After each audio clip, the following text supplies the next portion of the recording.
some individuals and participants coming from Cebu City. Hi there to Cebu City Don Carlos Gotong Memorial National High School. We are so proud that UP Cebu also had a partnership with Cebu City Don Carlos Gotong Memorial National High School for their research endeavors.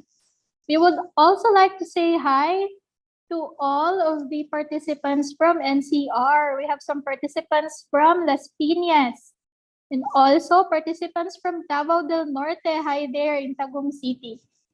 And also participants from other universities here in Cebu City. Okay. So we have a lot of participants today. For anything else, I would like to remind everyone that this particular webinar is free. The TLRC public webinars are free for everyone to join. And if you are interested, if you are a teacher or a student who are interested to know more about teaching enhancement and learning enhancement, you can always stay tuned to the University of the Philippines Cebu Teaching and Learning Resource Center Facebook page. Okay, so we also have some participants coming from British School, Tacloban, Cebu. CIE British School, West Visayas State University. Hi there in West Visayas. And we also have from MSU Main, Marawi City. Thank you for joining us as well. Thank you so much. And all of those watching from Bicol region, thank you so much. Okay, we also have participants from Bye Bye Leyte. I'm so happy that you are able to join us here. So even if we came from Cebu, a little island here in the Visayas, we were able to know a lot of people coming from the different parts of the Philippines. Thank you so much for joining us. Okay. Michael, Noel, are we ready? I think all of our participants are very excited to know more about our topic today. And I do hope also that not only the participants in Zoom will be active in this particular webinar that we have this afternoon, but also our participants there in YouTube Live. Hi po! I know a lot of us are already watching using the University of the Philippines Cebu Teaching and Learning Resource Center YouTube channel. So those in YouTube Live, thank you for joining us today and watching. Please stay tuned. You will have a chance to get your certificate of participation later after our webinar. So please stay tuned for further instructions. Okay, Noel, are you ready? Noel will give us our reminders for this afternoon. So good afternoon, everyone. Again, we welcome you here in our little offering, Research Ethics for Teachers and Students. So I'm Noel from the Teaching and Learning Resource Center. So this is in cooperation with the Technology Transfer and Business Development Office here in UP Cebu. So before we continue to introduce our speaker, we will please take note of these reminders.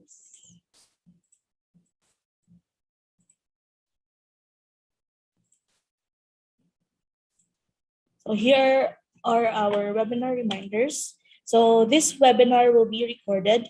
We will be keeping tab of the proceedings for this webinar for documentation purposes. So you're free to leave if you feel uncomfortable that this session will be recorded. So here, additional webinar etiquettes to note: mute your microphone during the talk. We want to make sure that the speaker's voice is clear to everyone. We may opt to remove you if you don't follow this request. So please also refrain from taking pictures or videos of the talk. If you do so, you will be held accountable of data privacy violations if the copy you created leaks into other internet outlets. We wish to keep the identity of our participants private, so as yours as well. Avoid using the annotation tool. So once the annotation tool is activated, you might unconsciously swerve your arrow towards the speaker's presentation and draw unnecessary lines that may block the participant's view on some texts and images on the slide. And if you have questions while the talk is ongoing, you may put them in the chat box. After the talk, you will have a chance to ask your questions. We wish for you to only use the chat box rather than voice because of our time constraint. So don't forget to evaluate. Your inputs on this webinar will help us improve our next webinars. Please do not forget to evaluate after you have answered the forms, and after you have answered our evaluation form, you will be given a proof of participation. So please also take note that the evaluation link will be opened right after the webinar and shall remain open for only 15 minutes. So we also have our YouTube live stream. We are currently live streaming on our YouTube channel, TLRC UP Cebu. So for those watching through YouTube, you will get your proof of participation by staying until the end of the session. We will be announcing the instructions at the live chat, so please stay tuned. So if you want to contact us or get updated with the webinar and trainings that we will have in the following months and days, follow these social media platforms. Follow us on these social media platforms. So we have our Facebook page, which is the Teaching and Learning Resource Center, University of the Philippines, Cebu. And we also have our YouTube channel, TLRC UP Cebu. You can also visit our website, tlrc.upcebu.edu.ph, or you may send us an email at lrcupcebu@up.edu.ph. So thank you very much. So please don't forget those reminders while the session is ongoing. So to introduce our speaker for today, here is our another staff from the LRC, Sir Mike. Thank you, Ms. Noel. And again, good afternoon, everyone, for joining us. It's my honor to introduce our first speaker this afternoon. She graduated Bachelor of Arts, major in Political Science, and Master of Education, major in Social Studies from the University of the Philippines, Cebu. She is currently teaching social science, economics, and research courses at the high school and Master of Education programs in the university. Her research interests include bullying, education, politics of education, and education evaluation. Moreover, she is also the secretary of the UP Cebu Research Ethics Committee. To talk about research ethics for teachers and students, everyone, let us give a virtual applause to Professor Magnolia Laos. Good afternoon, Professor Laos. Thank you, Michael. Good afternoon, everyone. Maayong hapon sa tanan. Magandang hapon sa lahat. Ano pa? May waray yata eh. Maupay nga kulo. Marami pa. Maupay nga kulo pa mga taga-waray. I'm so happy to be here sharing with you about research ethics this afternoon. Thank you for attending, and thank you for inviting me this afternoon for this talk. Actually, this is when you take this seminar, this actually about 3 days at the shortest, but I'll try to shorten and then make it as short as possible, and discuss this afternoon only those points that is very important when we conduct research. So may I ask you first, who among you here are student of research now? Can you have a thumbs up? Okay. All right. Okay, maraming estudyante. Sino yung nagtuturo ng research? Teachers. Time's up also. Okay, so it's either we're students or we're teachers of research. Thank you. Sige. So this is for you. Allow me to share my screen first. All right.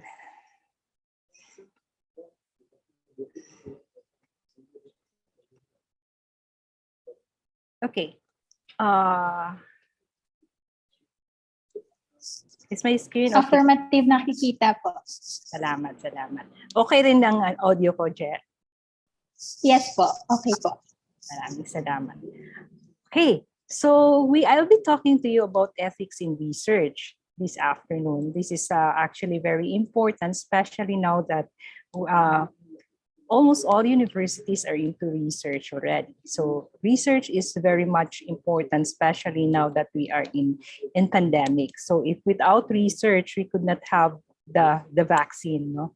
So this afternoon, I will be discussing the what, the why, and the how in research ethics. So what is research ethics? Why do we have to uh, ensure that our research is ethical, and how do we ensure that our research is ethical, or the research is ethically conducted? Okay, so that would be the overview of the talk this afternoon. Okay, first, let me talk on the definition. I know everyone is into research, but let me start off with the definition of research.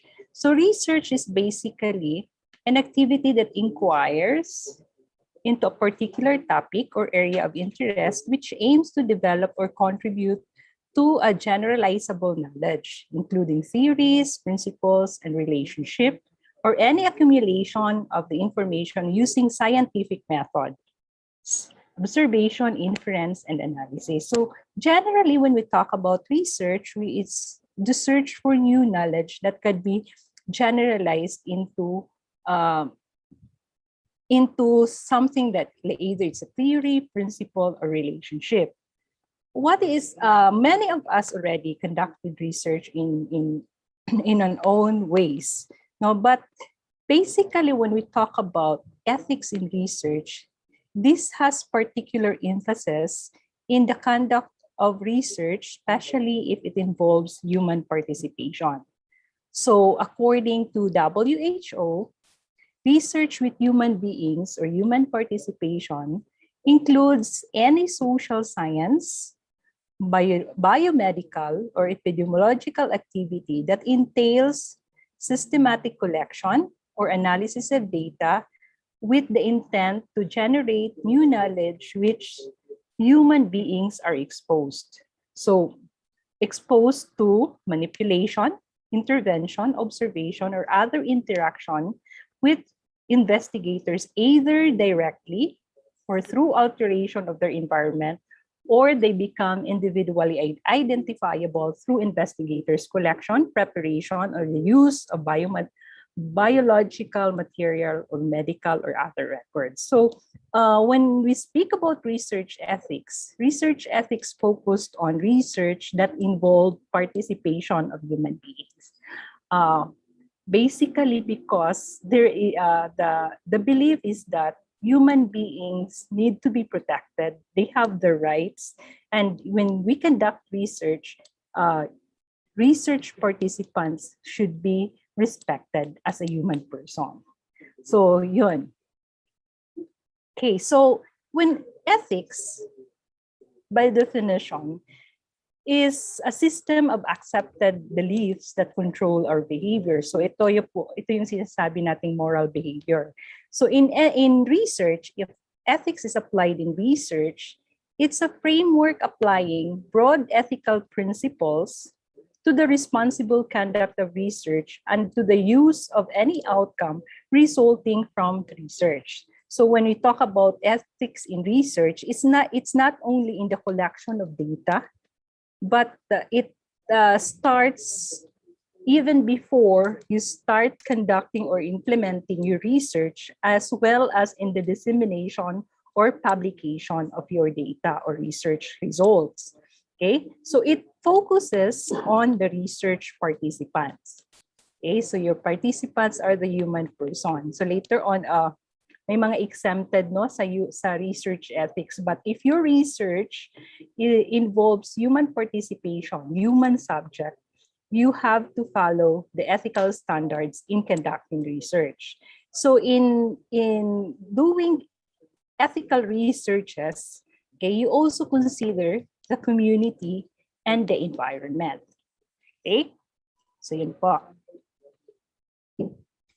Bakit importante ang research? No? As I've mentioned, nowadays, research is everywhere. No? Almost everybody's conducting their research. And it's very important because number one, many of the researches resulted to improving quality of life. For example, if you compare the life expectancy of human beings before in the early years or in the early in the previous century and now, the human beings now are very um, are have longer life compared to in the early times. Okay, and research has also saved a lot of lives. For example, researches on vaccines, so smallpox, what is that, MMR, the vaccines that we received during our when we were still infant or babies. So this vaccine actually saved us from a lot of diseases, and it's a product of research. And research also contributes to new knowledge. Okay, and lastly, research is important because it offers hope. Like for example, at the start of the pandemic, no, the COVID-19 pandemic, we were all already looking forward on researches that will be conducted in the development of vaccines or development of medicines for to fight against COVID-19. Okay, so it offers us hope na after the research if the research will be successful, it will give us solutions to current problems that our society faces. Okay, so yun. Now, let me differentiate first. These are just terminologies in research, which in ethics, this has to be differentiated, no? Researcher, investigator, and technician. So researcher, this this refers to the qualified scientist who undertakes responsibility for scientific and ethical integrity of a research at a specific site. So ikaw yung nagkakandak ng study. Ikaw yung principal investigator. Okay? So investigator is responsible for clinical trial at a site. So siya lang yung nasa isang lugar. So geographical yung limitation ng investigator. Yung technician is just collector of data. So, for example, if you conduct a research and you have a big budget, you hire enumerators. So they are just collectors they are just called technician. In ethics, in research, most of the responsibility to ensure that the research is ethically conducted lies on the researcher or the principal investigator. So from the crafting of the proposal to the crafting of the instrument, the consent form, and the processing of data to publication and data management, it is the responsibility of the researcher or the researcher. So there are ethical standards that this has to be followed to ensure that human person is respected and confidentiality and anonymity of data is also observed. Okay? So yun. Bakit may ethics in research? Historically, a lot of research has been conducted that harm human participants. For example, the earliest, this one, the research that produced the vaccine for smallpox. So the scientist, Edward Jenner, conducted the research without asking consent from the participants. So he injected cowpox to the participant without telling them that of the possible risk of injecting the bacteria on human person. So it was not ethically done. Another one, which I think now we are actually benefiting from this research, like for example, that the vaccine for smallpox, women also until now is benefiting from the research of Marion Sims. So J. Marion Sims conducted surgery to African American women without anesthesia.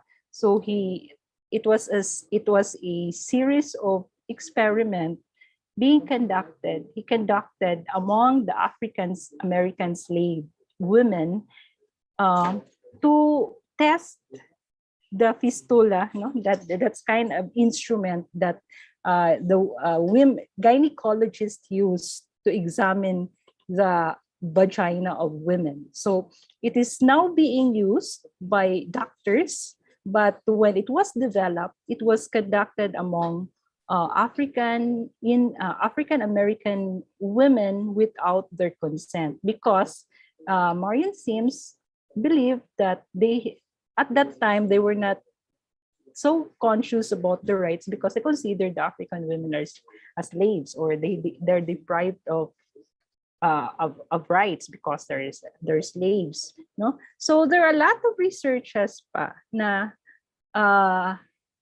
that has been conducted that we benefit nowadays, but it hurt the human participants.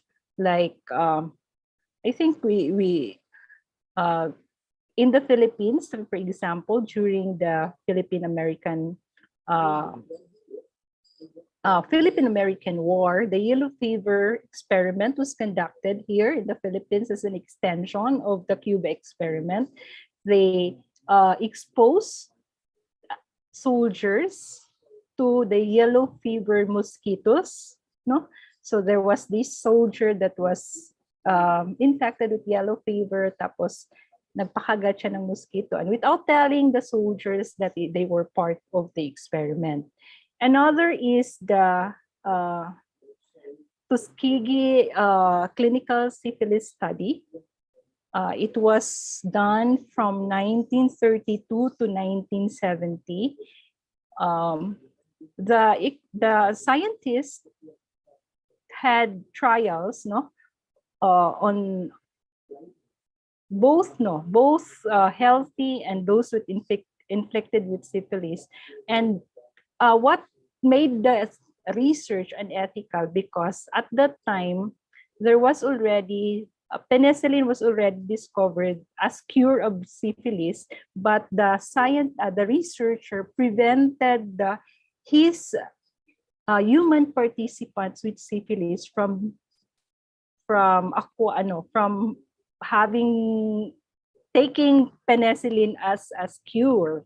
So it, aside from without consent, it prevented the participants from taking penicillin to cure their syphilis. So it was unethical. And the Nazi experiment in human endurance in the war led actually to one of the code that we follow now in ethics in research is the Nuremberg Code in 1947. So these are just few of the examples of the researches conducted which hurt human participants. No, aside from hurting human participants, unethical researches conducted also hurt the general public in general. Okay, like for example, Dr. Wakefield, if you have heard about that paper that already has been taken out from the medical files, or it has been retracted, no? Dr. Wakefield conducted a research that the vaccine on MMR, no, the measles, rubella, and what's the other, is connected to autism. But later on, when it was peer reviewed, it was debunked. So it was already refuted. Okay, another one is the dengue vaccine. This has become very controversial in the Philippines, and I think the Dingvaxia controversy had also affected the acceptance of the COVID vaccine among the Filipinos today. No, so the Dingvaxia vaccine controversy affected the perception of people on how on vaccination in general. If you look at the statistics of DOH after that big vaccine controversy, a lot of mothers did not prefer their children to be vaccinated. And in fact, until now, if you're following the vaccination updates on the COVID-19, so many of the people still are reluctant to get vaccinated because of that scare on the vaccine. So research that is not ethically done actually makes science less credible. So hindi lang yung harm on the human participants, but it makes science in general less credible. Okay, so that's why there were already how do you call it? There were already attempt to make research to have that ethical code in research. So from the past, ito yung nakuha nating lessons. Ito pala yung si Dr. Walter Edmond. Ito yung picture na Tuskegee syphilis. Hindi niya sinabi yung serum na i-inject sa tao ay serum pala na may infection. Okay? Yun. Tapos what happened in that particular study is that hindi siya na-cure. So sabi niya parang walang benefit yung pag-conduct niya ng research. So lessons from the past that we get from this unethically done researches, no? Every scientific breakthrough was paid with people's lives. So even if we benefit a lot of vaccines today, a lot of people have paid their lives for the scientific breakthrough. Like for example, itong study ng syphilis, out of 400 women that participated in that particular study, 74 died because they were deprived of taking penicillin as cure for the disease. Okay, so it was unethically done because you harm your participants. Some researchers also act inappropriately. So it was only later on, after this series of scandal on the conduct of research, even if it benefits a lot of us now, that there was a particular emphasis on protecting the human participants. Good people have acted in bad ways. So in research, good intention is not enough. You have to ensure that research is ethically done. So later on, I will discuss what makes research ethical. Okay, efforts towards ethical research has also been unsatisfactory. So it was only now that we are very conscious about ethics in research. Like for example, when I was in college, I have done my researches without being conscious if it's ethically done. Okay, my aim there is just to finish my degree. So it was only now, few years, siguro when ba kami nag-start ng ethics, mga 2 years ago, that ethics is seriously taken into consideration, especially if you are teaching research. And many, if you plan to publish your research, many of the journals now, publications now, would require ethics clearance before your research or your article will be published. Kaya siya medyo ngayon, conscious na yung mga researcher about getting first research ethics clearance before conducting the research. Okay, there are correct way of doing research.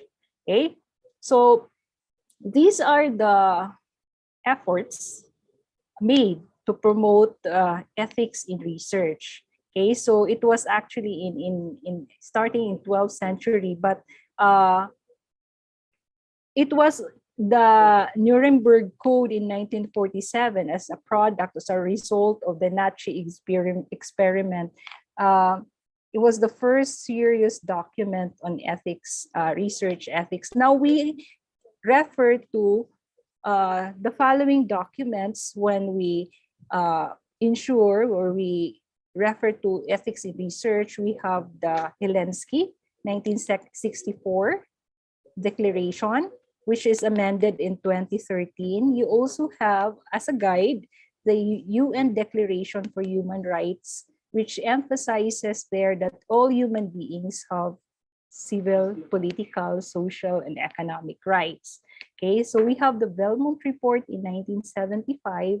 And if you have encountered this document, UNESCO Code of Conduct for Social Science Research is also a very good reference for research ethics.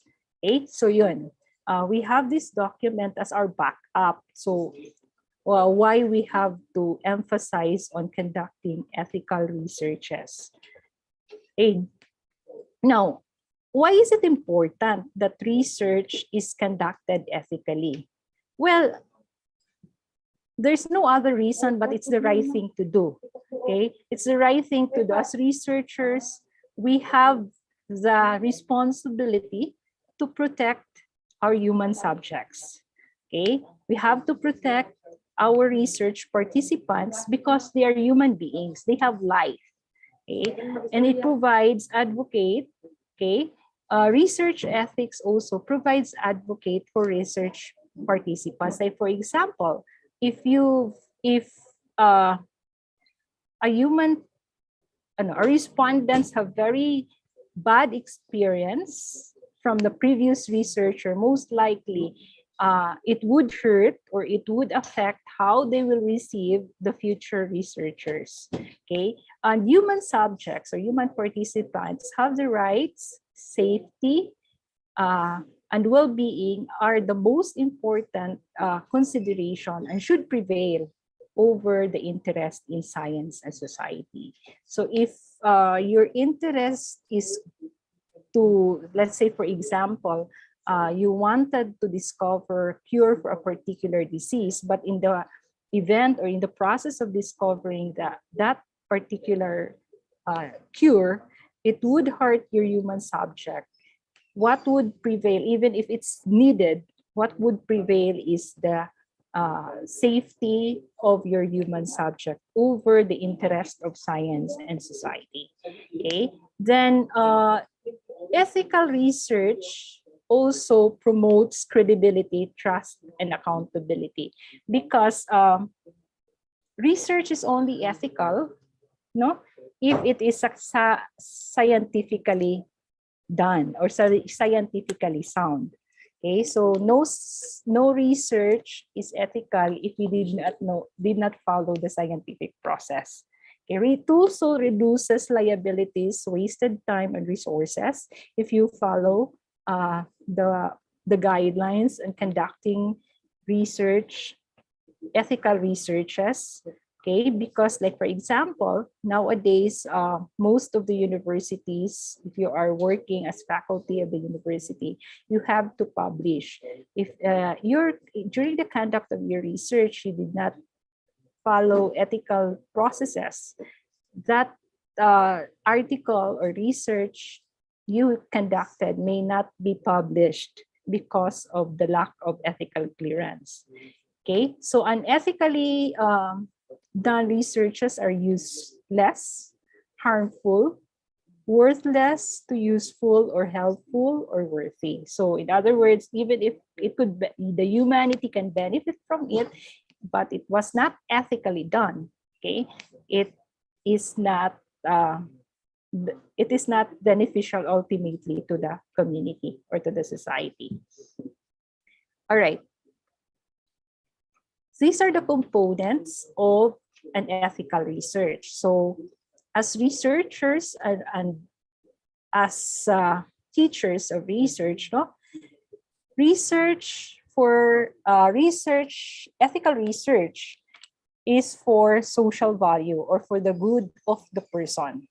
Ito yung tinatawag na social value. It should in the proposal pa lang, like among my students ko, sinasabi ko palagi sa kanila na in writing the significance of the study, most of the time we can articulate the benefits that our study can give to a lot of groups or stakeholders or even the community, but we fail to identify how the study would benefit the respondents or the research subject.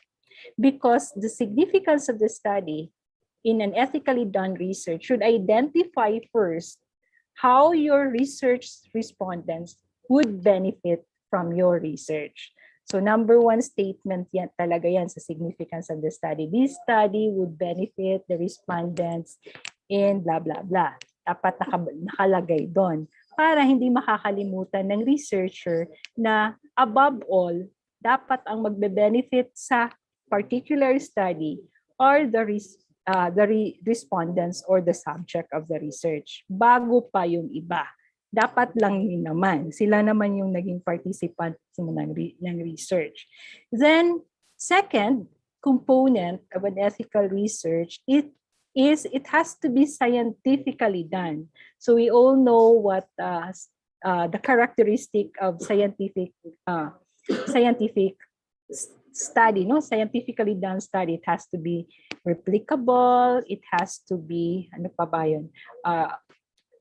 You can repeat the process in order you can repeat the process. You observe, you can do the experiment and you can repeat the process and everything. So it has to be scientifically done. Like hindi pwedeng mag-magic.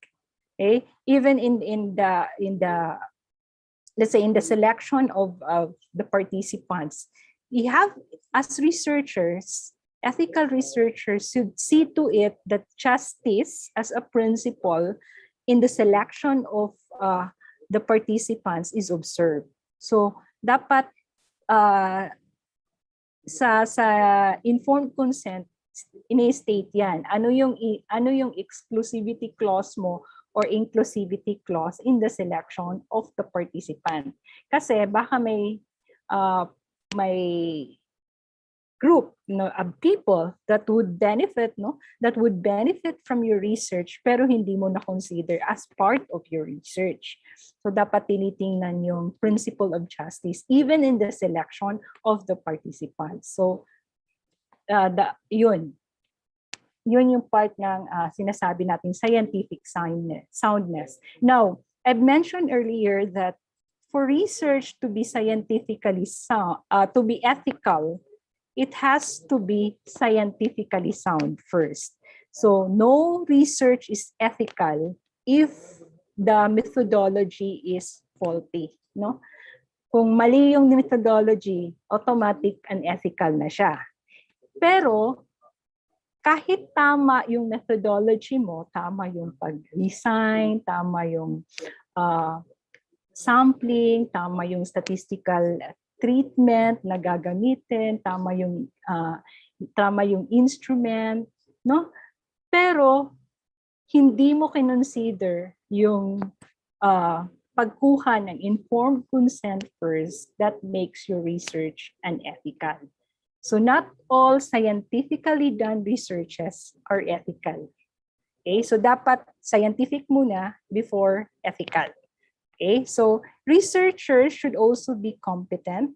So pag tinitingnan, pag rini-review yung research for research ethics clearance, tinitingnan yung capability ng researchers to conduct research. Like for example, for my students, I would turn down topics that would I think my students are not capable to handle. Like for example, in high school, I would turn down topics that concerns mental health. Kasi may may requirement yung pag-conduct ng mental health or mental health topics or topics that would require them for mga clinical trials. Like there was one time na may gustong mag-research about cancer. So I don't think they're capable of doing that. So titingnan mo muna yung competence. Otherwise, pag hindi mo tiningnan yung competence ng researcher, they may not be able to deliver the result properly, or they may not be able to analyze the result properly. So that makes the research unethical already. The last component of ethical research is it should involve the community. So for my MEd classes, I would always challenge them, or even in my high school research class, I would tell them, because I'm social science, apart from the ethical soundness, no, the scientific soundness, the ethical soundness of your research, consider mo na yung pagkuha ng mga informed consent, finalo mo yung mga guidelines in conducting ethical research. For me, I would consider research to be ethical if it could contribute, no, to the solutions of social problems. So hindi lang yung as researchers, hindi lang ini-aim natin na we finish the research, we get our degree, or we get promoted because we published something. It is our responsibility as researchers to contribute to solutions to social problems. So dapat dinidisseminate mo rin yung information or result mo, or sinishare mo yung result so that others would not repeat completely what you have conducted, but rather build on your result. So dapat sinishare siya, hindi siya sinishelf. Sinishare natin yung result. Okay, so yun. So it would, the community will be informed about your research through dissemination. So research dissemination. Okay, and researchers should also take into consideration, okay, how would the community benefit from your result. Okay. So yun yung components ng ethical research. In the APA, I know you're familiar with American Psychologist Association. This is your reference for referencing, no? Referencing citations and referencing. The APA also have enumerated the principles for conducting ethical researches. And according to APA, in conducting researches, the underlying principles that a researcher should follow is the principle of justice and respect for human person. So respect that your subject or your participants are human beings. They're not just animals. Oh, by the way, may ibang body na tumitingin doon sa animal rights. Okay? So may ibang board. In the Philippines, we have the Research Ethics Philippine Philippine Research Health and Research Ethics Board that really monitors on how researches are done, not only in the universities, but also in other research institutions. Okay, so these are the two principles that has to be the underlying principles in conducting research, ethical researches.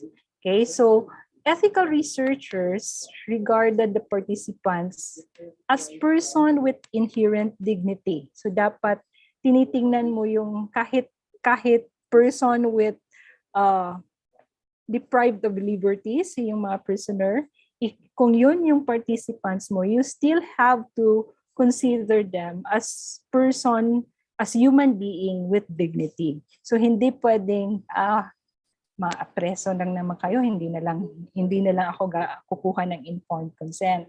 Or even if you get the informed consent, you disclose the information that is also unethical. So even if they are of less social status, yung respondents, they have to be treated as people with dignity.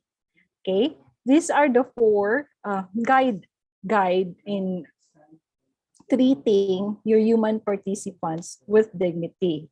Okay, number one is the principle of beneficence. Okay, In other words, in the principle of beneficence, it not all researches have less or no zero risk. Okay, some researches have risk, but if you weigh the risk and the benefit should outweigh the risk for it to be ethical.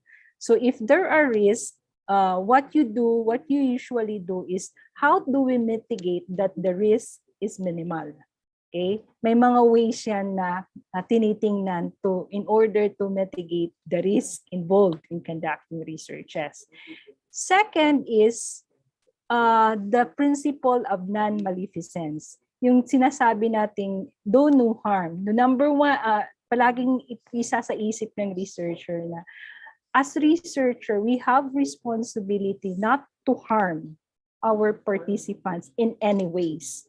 Physically, emotionally, economically, so socially, dapat wala tayong mabibigay na harm, or kung may harm man, less harm yung mai-inflict natin, or dapat i-mitigate yung harm or risk na involved. Then we have to respect the person as a person with autonomy and self-determination. So in other words, your human participants should be able to decide, okay, your research subject should be able to decide if participating in your research would benefit them. So dapat hindi sila ifo-force. Then the fourth one is the principle of justice. As I mentioned earlier, in the selection of the participants, we have to see to it that fairness and justice is observed, meaning we should not allow our personal biases in the selection of the participants. Like, wag na lang ikaw kasi hindi ka marunong magsulat, pero yung study mo is about poverty in remote area. So your respondent, you will encounter respondents that are not literate, no, or do not know how to read and write. So because you want, it's difficult to ask, no, to have them answer your questionnaire because they cannot read and write. You exclude them from the study. So it is an injustice. Your research would benefit them, but your bias, no, na your convenience ang inuna mo, that they are now excluded from your research. So yun, the principle of justice. Okay, now, yeah, in the identification of benefits and risk, there are two, as I mentioned earlier. One is beneficence. Beneficence refers to the concept of research ethics, which states that researcher should have the welfare of the participants as the end goal. So dapat ang welfare or ang safety ng participants mo yung uunahin. Then the principle of non-maleficence is do no harm to your participants. Ethical issues is whether research is ethical if, as I mentioned earlier, the benefit outweighs the risk or the harm or the burden that is inflicted on your participants. So if that would be the case, then you can already proceed. If there are risks identified in the conduct of the research, but the research is important to humanity, or it's important because it would leads to the discovery of cure that would benefit a lot of people, but there are risks involved. Okay, so there are mitigating measures that the researcher could employ to minimize the risk. I know many of us here nagpabakuna na sa COVID-19. We were able to read that the consent form that they gave us, no? It's part of following the ethical conduct of research, because they're still Hindi pa siya ano eh. It's still part of the research which among the vaccine would they are monitoring the effects of the vaccine, and the vaccine still under development until now. Kaya siya anong tawag doon sa FDA, parang yung license is parang emergency license, hindi pa siya pang general use because it's still under the clinical trial. Okay, so yun. Now, what are the ways to minimize risk? Okay, in order to minimize risk, we use the several procedures. One is see to it that the research design is scientifically sound. Okay, so the research design is scientifically sound, meaning it would answer your statement of the problem. Your instrument is appropriate, culturally, to the extent culturally appropriate, or it would answer your statement of the problem. The statistics used is appropriate to your type of data that you have.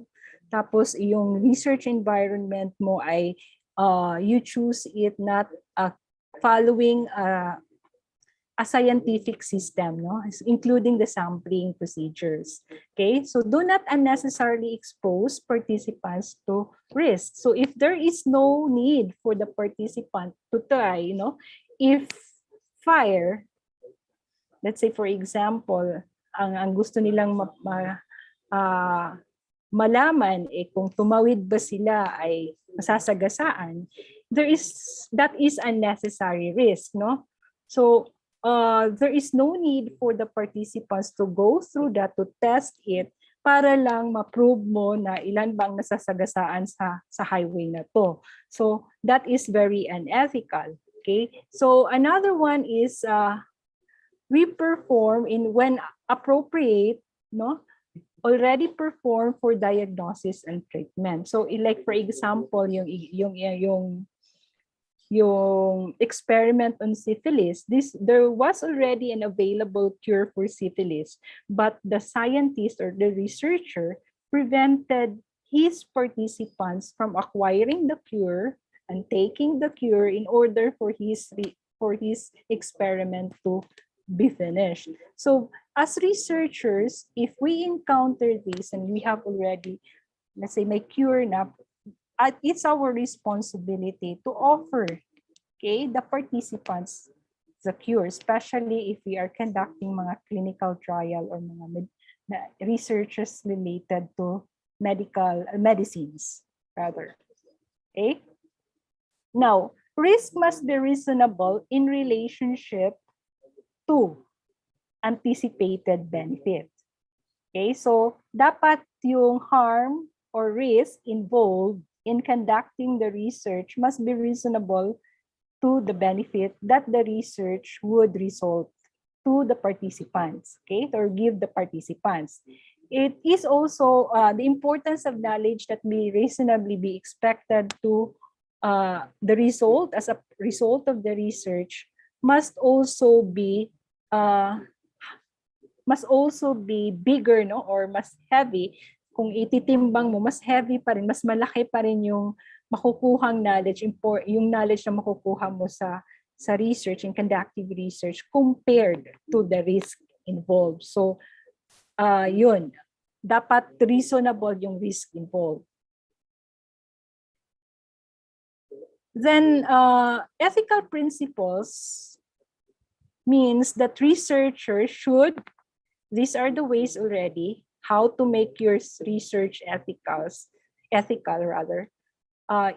Researchers should obtain informed consent. I will discuss this in details because ito yung pinaka-importante to make your research ethically done. From potential research participants, minimize the risk of harm to participants, protect the anonymity and confidentiality of your data, avoid using deceptive practices, then give participants the right to withdraw from your research. So first, let's talk about informed consent. Before that, ito yung mga types of risk na pwede nating mabigay sa participants or ma-inflict sa participants. Physical harm, meaning based on in the process of your experiment, they could harm themselves. Like, pwede ba silang masugatan or pwede ba silang masugatan, mapilayan. Like for example, you wanted to test the endurance, pinatakbo mo sila, pwede ba silang mapilayan? So that should be identified in the protocol or in the proposal. What are the possible physical risks that is involved in your research or in your problem? Psychological risk, after ba ng pag-answer ng questionnaire, bigla nilang nalaman na or bigla nilang naisipan na, ay, ano pala, I am a victim of violence. Ito yung mga psychological risk. Or if pag-answer nila ng questionnaire is they would be, pwede silang mangamba later on na it would hurt the person, that the other person na minention nila sa questionnaire. Okay?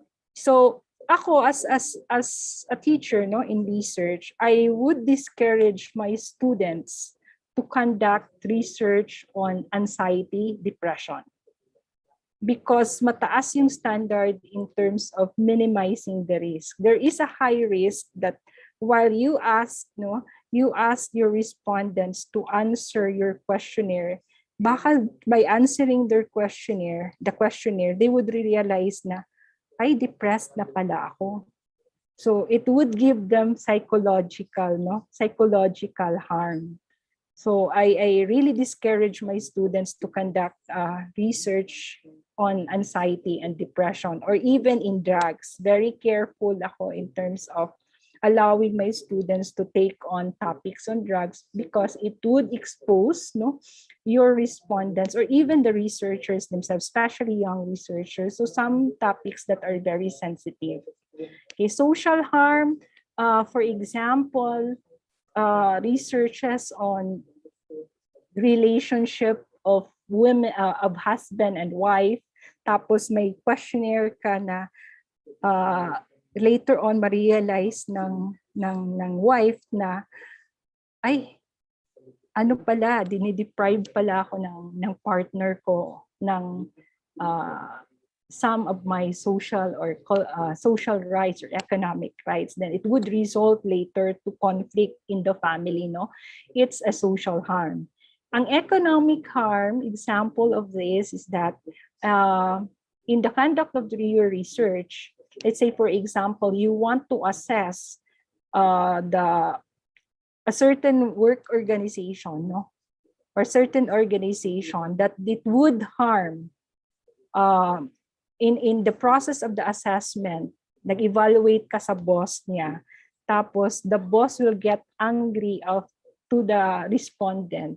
Ikaw na hindi part, nag-research ka lang, but the result would anger the manager, that would result to tatanggalin siya sa trabaho. It is an economic harm you're inflicting economic harm in your research subject. So as researchers, we have to enumerate what possible harm that your research could inflict on your research participants, so that your research participants are aware before they join your research, no, or participate in your research. They are aware of the possible risk. Okay, so yun. Now, in minimizing the risk, one important way is to have informed consent. Okay, free and informed consent.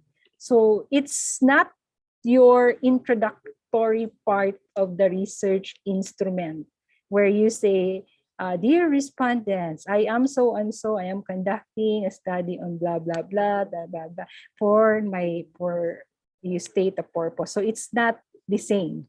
That the introductory part of your questionnaire is not the same as the informed consent, or it could not substitute an informed consent, because an informed consent is not just a form, but it's a process, no, of making a free and informed decision, such as to participate in the research. Okay, so your participant should be aware that they would participate in your research. So you have to inform them of your research, the purpose, and the possible benefits and harm, okay, potential harm and benefit that it could inflict them. Individuals who provide informed consent must be legally competent and have enough decision-making capacity to consent to the research.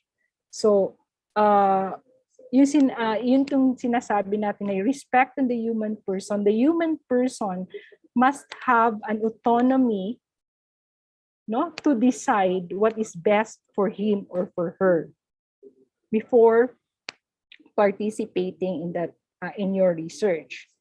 But we all know that we can conduct research, that our research respondents are not yet of legal age. So may ibang consent form na required for researchers to get. Okay, so your informed consent is a continuous process. So hindi ibig sabihin nakuha mo na yung signature initially, nagbigay ka na, nag-conduct ka na ng research, hindi na siya tapos na yung informed consent mo, no? At the middle of the research, your respondents can still, no, withdraw his or her participation from the research. And as a researcher, we cannot insist na tapos ka na pumirma ka na, pumayag ka na, bakit ka mag-withdraw? No, it's a violation of the autonomy and respect of the human person. So in any part of the research, if the participants would decide to withdraw, researchers should allow the participant to withdraw, okay, in order for your research to be ethical. So what will happen, no, kung pinilit mo siya tapusin yung experiment or yung research, or pinilit mo siyang tapusin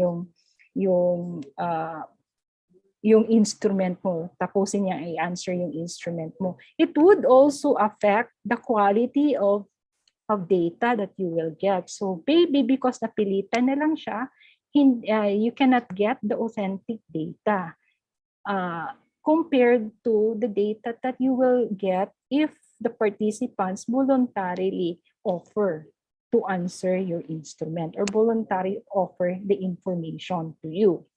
Okay, so informed consent take into consideration the ethical and the legal rights of the respondents. It's also called a moral and social legal document. Okay, so moral siya because it's your concept of what is right and wrong, no? Yung sinasabi ng moral. So what should be morally done to your respondents. Okay, it follows the principle of autonomy, dignity, and the respect for human person. Autonomy and self-determination is the right of the person to decide what is best for him or for herself. So nanonotice nyo na rini-repeat ko or ini-emphasize ko to kasi ito talaga yung pinaka sinasabi nating heart ng ethics, na yung respect for human person or the autonomy of the person to decide. Make sure research ethically done. It would be malaking contribution to ng ethical research. Okay? So an informed consent should be competent, no? Meaning all the information are contained in your informed consent. Para saan ba ang research na to? Anong purpose ng research na to? Sino ang nagre-research? Saan siya makikita? Okay? Ano ang contact number niya? anong benefit na makukuha ng respondents? Ano yung harm na pwedeng ma-inflict kung mag-participate ka in that research? How much time would I give to participate in that research? All this information should be contained in your informed consent. Kaya siya dapat competent yung informed consent. Then, second is, yun, yung sinasabi ko, all information, including contact numbers of the researcher, and if in case there are grievances or complaints, saan sila pwedeng mag-complain. Okay? Saan sila pwedeng mag-complain na dapat nasa informed consent yan. Stated also in the informed consent that participation should be voluntary and they are free to withdraw their consent to participate anytime that they feel uncomfortable in the research process. So I noticed kanina na when they started to ask during the start of the webinar, they asked that they informed the participants that this webinar is recorded. So if you're not comfortable of this being recorded, you are free, free to get to not to attend the seminar. So it's actually respecting your rights, and dignity as a human person. Then they must give informed consent. Ito yung pinaka-importante part. The participants must be willing and must give their consent to participate in the research. Okay, so there are 4 types of informed consent. One is the consent, informed consent. Usually, it's a form that is given prior to the conduct of or the data gathering, and kung 18 years old and above ang respondents mo, ang kukunin mo ay informed consent. What is required in the informed consent para sabihin mong may consent na yung respondents is the respondent's signature or the participant's signature. Now, if your respondents is below 7 years old, so mga bata, it's called parental consent. Okay? Because under the law, children below 7 years old cannot decide for themselves. So you need the parents' consent to allow their child to participate in your research. So what is required in a parental consent? Parents' signature. Okay? Pwede kung single parent siya, isang signature lang.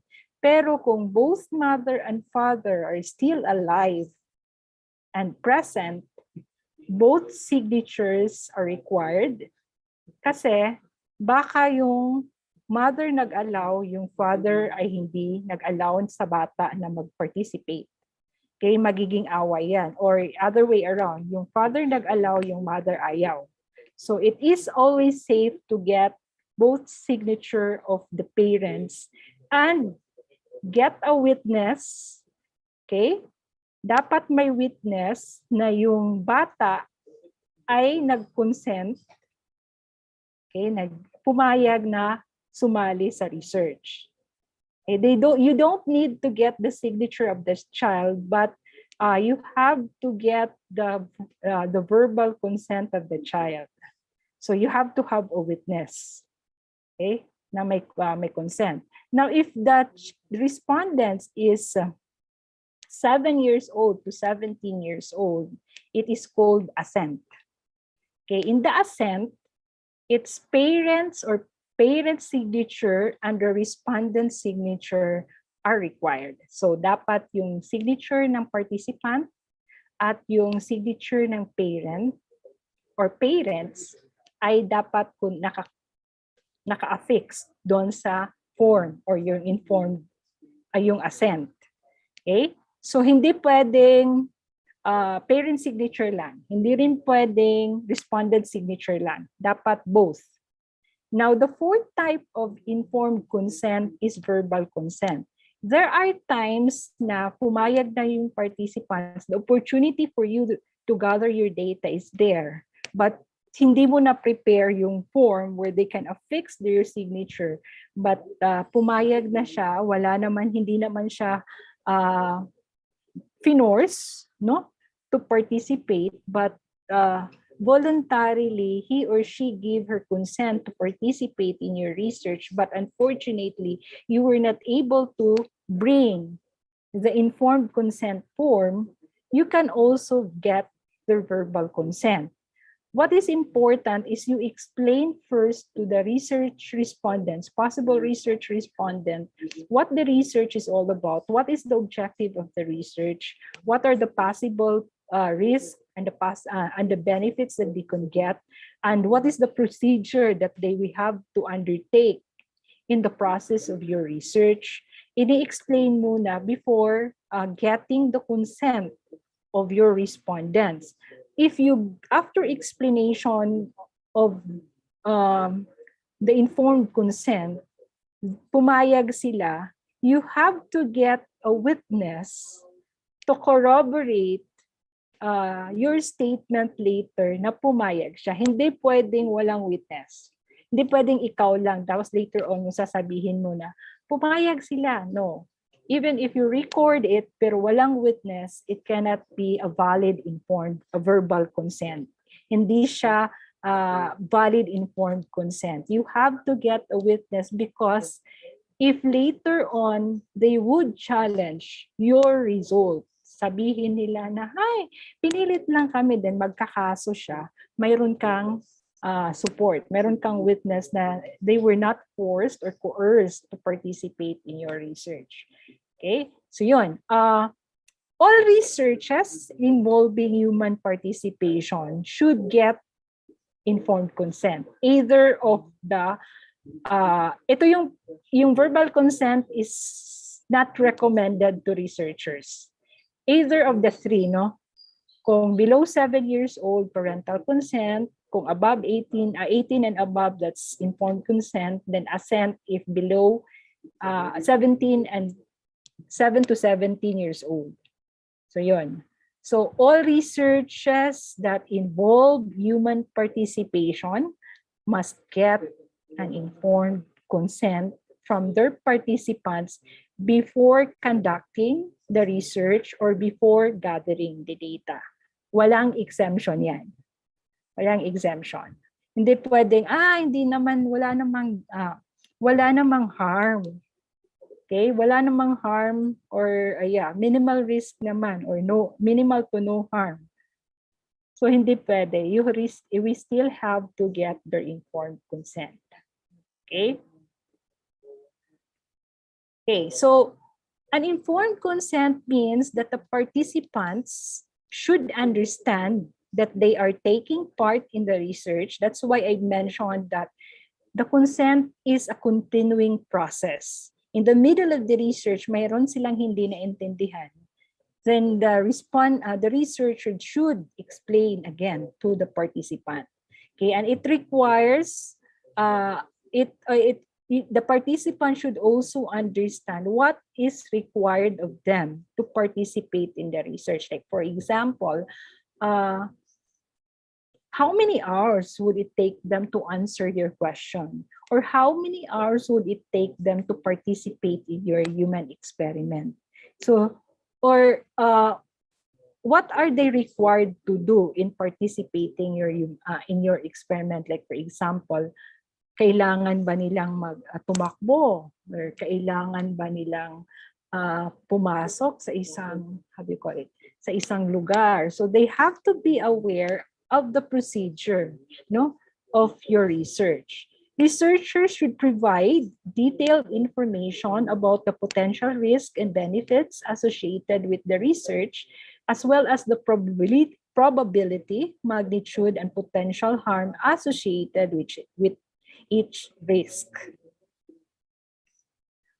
Okay, then the informed consent The participant should be informed about the purpose, expected duration, and procedure. The participants should be informed that they have the right or the rights to decline to be part of your research. And if at the start they already gave the consent, and at the middle of the research or any part of your experiment or data gathering process, they feel uncomfortable and they wanted to withdraw, they should also be informed that they have the right to withdraw from your research, okay, if they feel uncomfortable. Okay. They will, in the consent form, you also have to include what benefit or benefits they can get from your research. Like for example, medyo malaking budget mo. In participating the research, the researcher would refund your would refund your transportation cost, or at the end of the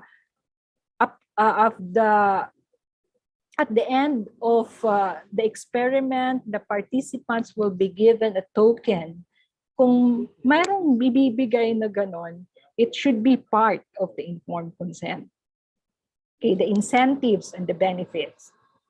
Tapos, participants should also be aware of whom to contact if there are questions or grievances. They have complaints about how the research was conducted. It should be part of the consent form and it should be given to the participants. Like natapos na yung data gathering, na submit na nila yung questionnaire, tapos later on they decided to withdraw, nandun na, nagpa-process ka na ng data, tapos yung participant mo, one of your participant, decided to withdraw their answers, no? To withdraw the information they offered you. They can still do that even if you are already in the middle of processing your data your data. They can still withdraw and they know how to contact you as a researcher or how to contact the advisor in case there are complaints, or the ethics board in case it is stated there that your research has passed the ethics review. Okay, then the likelihood, magnitude, and duration of harm or benefits. Like for example, your participants are required to enter a closed room, tapos claustrophobic pala siya, dapat aware siya. Because kung claustrophobic siya, most probably it would give the participants inconvenience. So pwede siyang ma-withdraw. So dapat aware ang participant anong gagawin mo or anong gagawin nila during the conduct of the research. Okay? Ito yung parts ng informed consent. Dapat nandun yung title ng research, the study title, the name of the principal investigator or the researcher, the affiliation, and the contact information. It should be clearly written in your consent form. Tapos, after that, you have your introduction, who you are, where you from, where are you connected, and what the study is all about. Okay, the purpose of the study and what the study is all about. Then the next part is the subject participation. It should be stated in the consent form that participant selection, how the participants were selected. Okay, because it would satisfy the principle of justice, meaning how you include who are included in your research and who are excluded in your research. Okay, so exclusion and inclusion of participants should be stated in the informed consent. And it should also be clearly stated that participation is voluntary. Okay, hindi siya forced, no? So that you would satisfy the principle of freedom or autonomy of the human person. Another one is confidentiality clause, meaning as researcher, we have the responsibility to make information regarding our research subject confidential, especially if that information are, let's say, for example, their address, their contact numbers. So it has to be confidential. If it's not necessary, if it's not necessary in your research to get this information from them, you might as well not get it. Okay. So, but if it's part of your research so that you can follow up or you can get back at them if there are still information that is needed. Okay. So you get the contact details. Now, as researchers, we also have the responsibility, to protect their identity. Okay? So, careful lang po tayo. Let's say, for example, we're using printed questionnaires na hindi basta-basta itatapon yung questionnaire. So what I do with my students before, if they have printed questionnaires, at the end of the school year, I would collect, as part of their clearance, I would collect the questionnaires so that I would be ensured, that it's not it's disposed properly, because what should be retained only is the data, not the personal information of your respondents. Then the procedure, as I've mentioned, anong mangyayari? Participants' responsibility, the potential risk and benefit should also be stated. Then the contact details, name and the contact details of the person in case there are complaints and grievances. Then the certificate of consent. Now, the last part is very important. In the certificate of consent, I'll show you an example. This is an example of a certificate of consent. Okay, so meaning after explaining the informed consent, the purpose, the possible harm, the possible benefits, everything, they understood everything. You have to get this certificate of consent. Okay, it's stated there that I have read the foregoing information, or it has been read to me. I have the opportunity to ask question about it because it's a process, and any question I have asked have been answered to my satisfaction. I consent voluntarily to be a participant in this study. I have been made to understand that my identity will be anonymized, and that all information I will share will be kept confidential. I confirm that I have been provided a copy of the informed consent by the researcher. I affirm that this consent is given freely and voluntarily. Now, you will have to ask the participants to print their name, affix the signature, and affix the date. Do not forget the date, because this is very important in reckoning. Okay, meaning maybe after giving the certificate of consent, they withdraw. Okay, so it's very important to establish which part of the research stage sila nag-withdraw. So very important ang date in the certificate of consent. So the rest, certificate of consent received, sino ang nakumuha if in case hindi yung researcher, but meron kang hinire na technician or enumerator. So yun, may date din. So this would now, if you get this certificate of consent, this would now be your document that you have followed the ethical procedure with regards to free and informed consent. Okay? Now, aside from the informed consent, researchers has responsibility to protect the anonymity and to make the data confidential. Okay? in protecting the identity of your researcher, in the proposal, in the article, in the manuscript, no? In the manuscript, in the report, in the research report, we have to remove anything that identifies the respondents. So remove identifiers, like for example, vernacular terms, names of your respondents, geographical cues, etc. For example, I have a student before in my research class. She removed the name of the school where she will conduct the research, but she described it, no? She described it this way.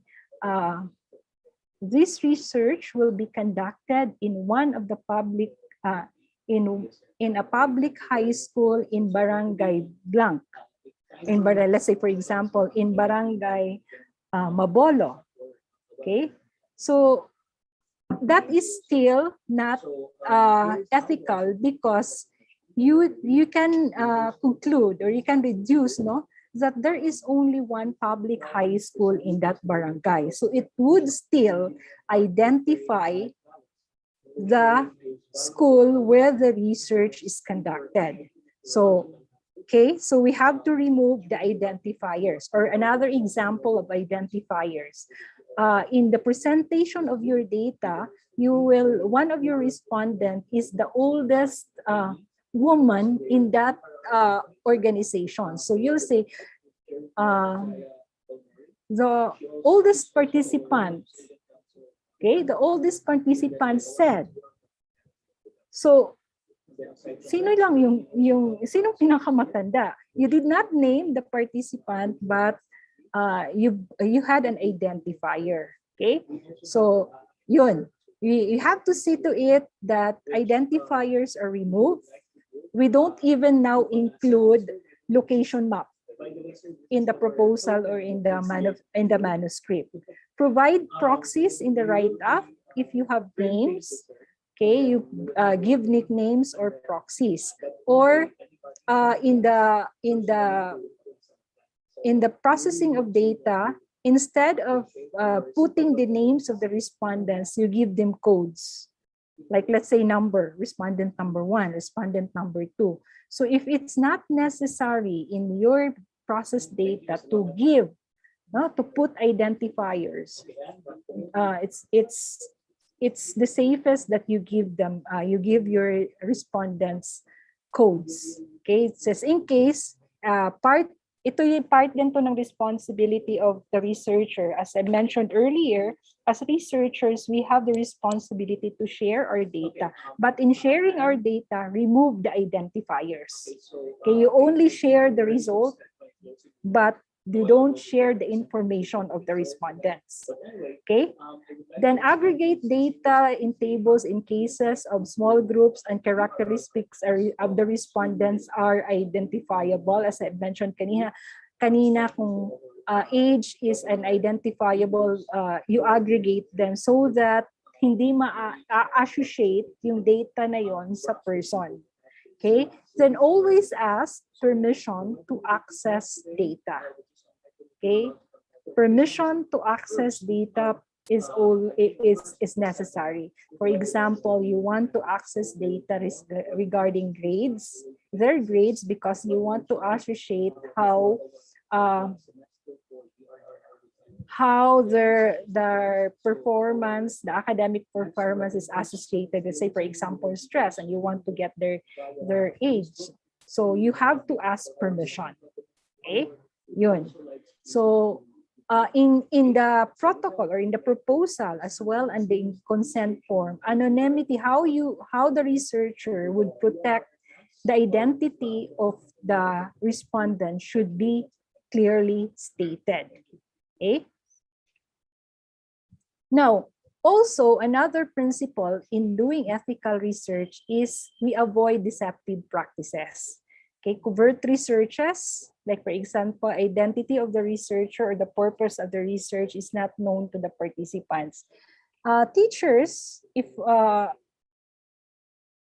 many of us are guilty of this, no? If we want to make research, tapos participants ng ating na ang ating participants ay mga students, we sometimes forget that as teachers, we have that authority over the students. We have that power over the students. So medyo may tinatawag tayong multiple roles. We have to be very careful of the multiple roles of teachers in conducting research that would involve our very own students.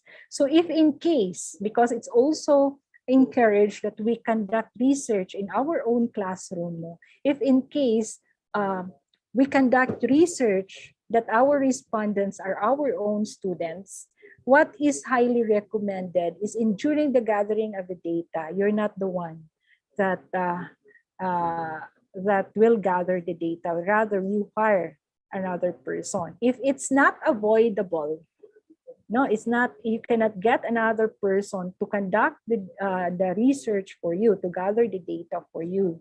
You have to make sure that your respondents are aware that you are conducting a research rather than it's part of your class activities. So hindi pwedeng pagsamahin yung lesson at saka yung research. Okay?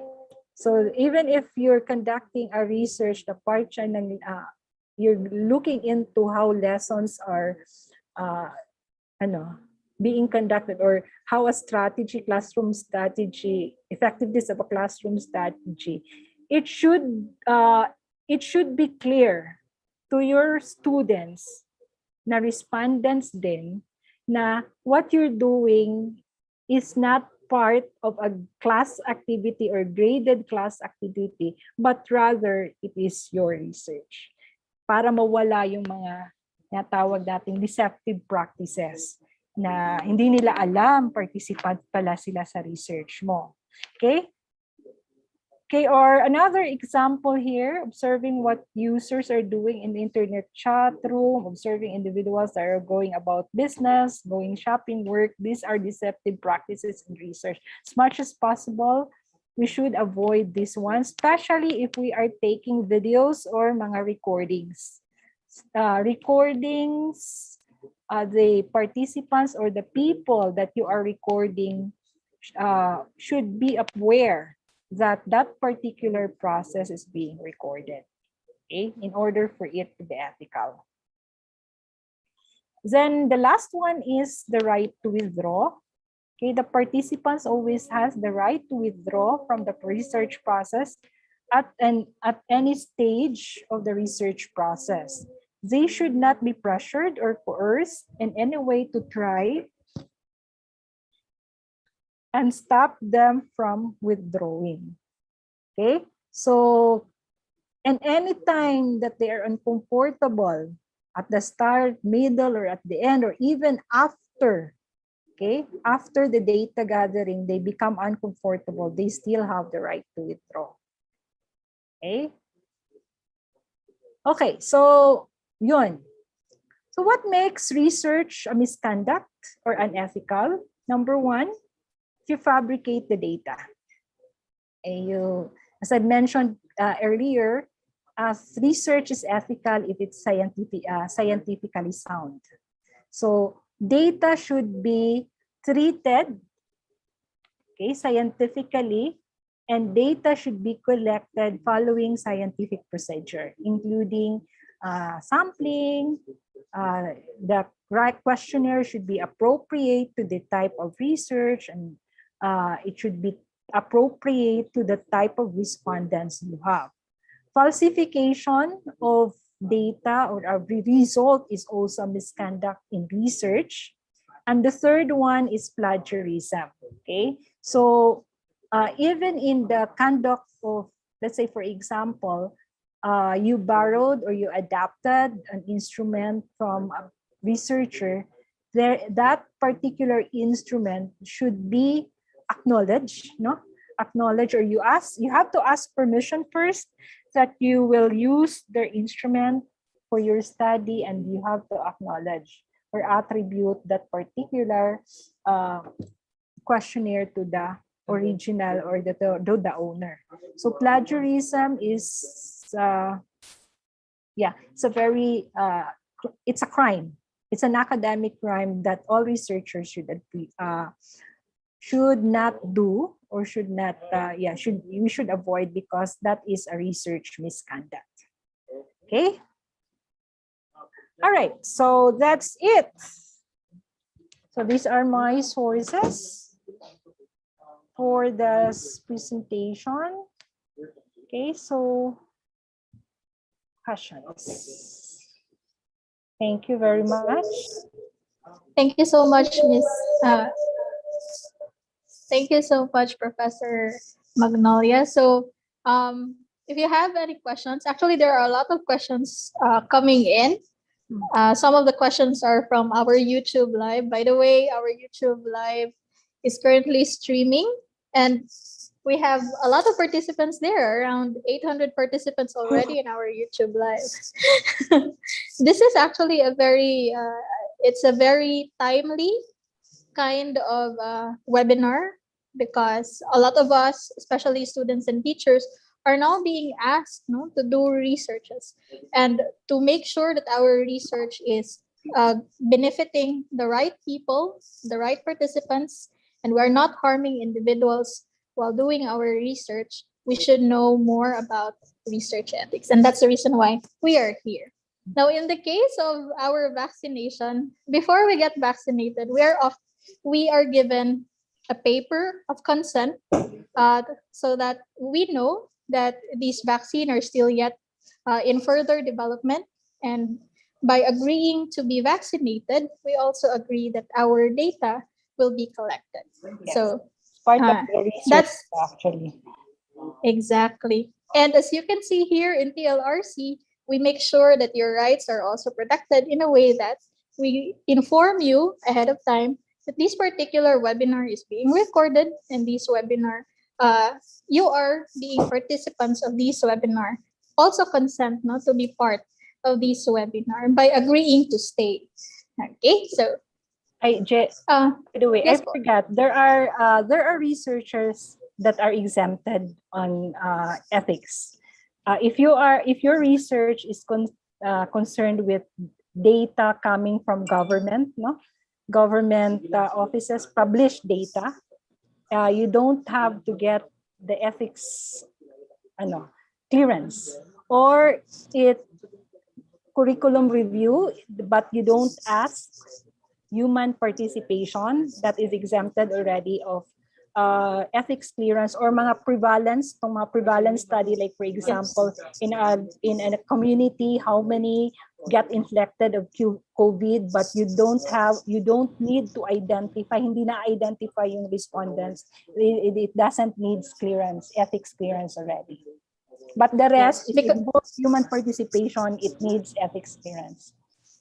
Yes. Most of the time, researchers were doing transparent data, like the one coming from the PSA or coming from our government database, which is transparently open to everyone for use. Do not need this kind of ethics clearance. But for those who are doing researches that would involve participants, children, adults, in their researches, they must need to have an ethics clearance, and they must also make sure that their participants are protected before, during, and even after the conduct of their research. Okay. So, hi po sa lahat dyan sa ating YouTube Live. Maraming sila, Miss Mags. And I'm so happy that a lot of individuals are really interested in this kind of webinar. Okay, so Miss Mags, I need you to rest a bit. So let's just have a short, okay lang ba tayo na mag picture taking muna bago yung forum? So para makapag-rest rin si Miss Mags, that's almost 2 hours of discussion. A 3-day webinar packed into 2 hours. Can you imagine? That's really comprehensive. Okay, ready na ba? May I ask everyone if they can open their camera for our short picture taking. Michael? Yes po. So we got 7 slides for 49 each. So keep smiling lang po. Okay, I'm very happy to see all of you, ang ating mga beautiful and handsome na mga participants here in our Zoom meeting. We are kind of wanting to have more of a webinar, like 1,500 or 1,000 individuals for each webinar, but because this is free, we only have 300 slots. But I'm very happy that a lot of them went to YouTube, no, and really stayed in YouTube for the rest of the discussion. Okay, so if you can open your camera, kindly open it so that we can have a short photo opportunity. Okay. And we would like to inform everyone that we cannot accommodate all of the we cannot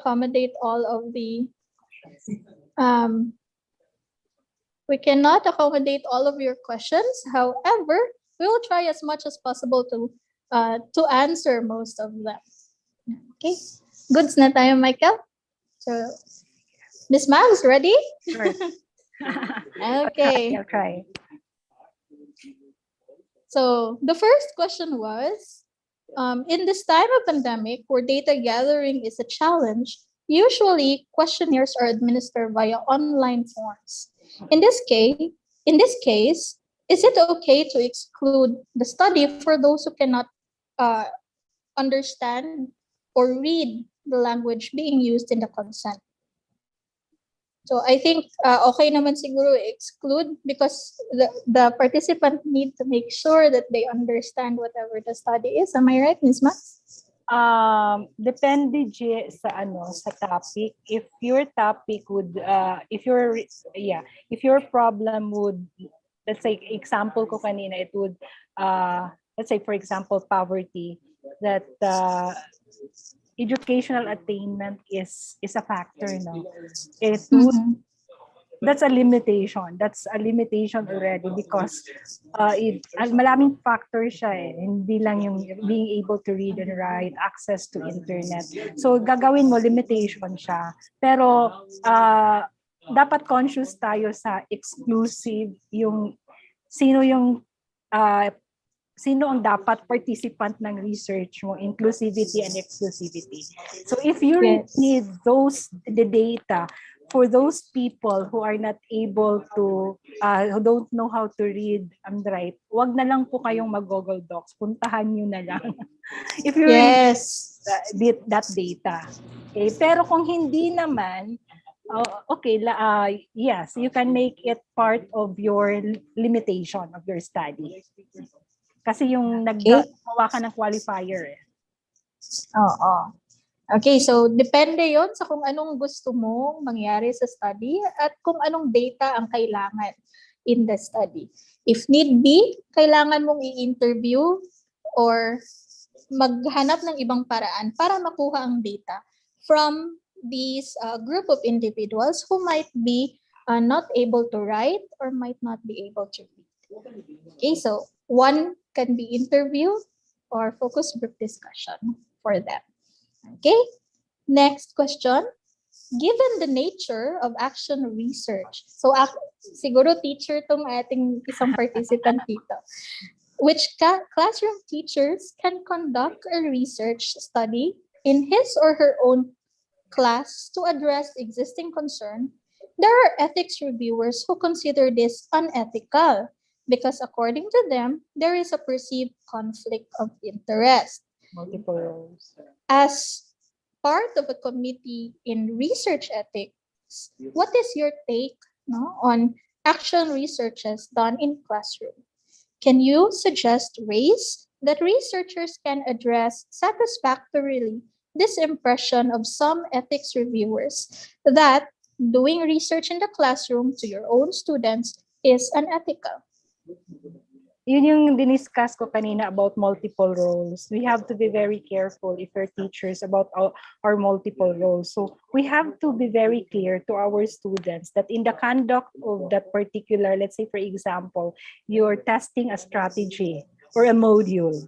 Okay, you have to be very clear to your students, number one, that you are conducting the research. So any evaluation in that process of gathering the data would not affect their grades. Okay, so dapat clear po yun kung hindi siya ma-avoid na ikaw yung magkakandak ng research. Okay, or magkakandak ng study. What is highly advisable is that hindi ikaw yung magagather ng data. You take in a third party to do the gathering of data for you so that there will be no pressure on your students. Because as I mentioned earlier, it should be a separate lesson. Okay? It should be a separate from your lesson. Meaning, hindi pwedeng pagsabayin na nagklaklase ka at the same time gumagawa ka ng research. Hindi siya pwedeng pagsabayin. So, it has to be very clear to your students that that moment, you're conducting a research, not doing your lesson. And if any activity in that conduct of your research will not affect their grades. Yun. Okay, so make sure that you know what is your hat at that particular moment. So teacher hat ka ba ngayon or researcher hat ka ba ngayon? And you have to make sure that your students know that you are doing researches on them, and it is also for their benefit that you are doing researches. And it would also be known that their scores during the research conduct will not affect their scores academically. Okay, so just have to make sure that you have that or those guidelines when you are doing action research. Okay, so we have another question here. Based on what has been discussed, it is better not to conduct study about really sensitive topics. Siguro especially for those who are not practitioners such as in mental health. Okay. Is it still okay if you are going to get an officially diagnosed respondents to answer a particular survey? Or baka ang idea dito is it okay to get diagnosed patients, no? To get survey from diagnosed patients. Okay rin po ba itong gawin? As a teacher, no, usually kasi yung sa ethics, yung first level to determine if the research is ethical or not is the teacher, is the research teacher. So yung burden of if the research is ethically done or not is nasa research advisor, first level siya. Okay, as a teacher, usually tinitingnan ko kung competent ba yung student gumawa ng research on this particular problem. Let's say for example, mental health, anong aspect ng mental health? Would it require knowledge, technical knowledge on mental health? Then what will happen? Kasi ito yung sinasabi ko sa student. Kasi many of my students would really like to take on topic on mental health. But I would not like to dampen their interest. Kasi parang this is really a topic that is this is a problem that reality siya ngayon, especially ng pandemic. What I would ask them, let's say for example my students, okay, if I will allow you to take on this topic, tapos in the middle of in the process of your data gathering, may nag-breakdown, kaya mo bang i-handle yung respondent na nag-breakdown? Because, di ba, responsibility natin na hindi pabayaan yung respondent. Kung hindi mo siya kayang i-handle, you don't know how to handle it, then don't. Kasi yung non-maleficence, don't know harm first. Okay? Even if this mental health issue is very relevant today, we have to be very careful in allowing it, especially for those students or for those researchers that are not sure if they can handle, if there is, let's say, may nag-breakdown during the conduct of the research. If in case naman, medyo mature na yung researchers mo, like for example, in graduate school, sometimes I allow, as long as they go through an ethics clearance, but may mitigating measure siya. While the conduct of the research or data gathering, may kasama siyang psychiatrist or psychologist to handle in case may nag-breakdown.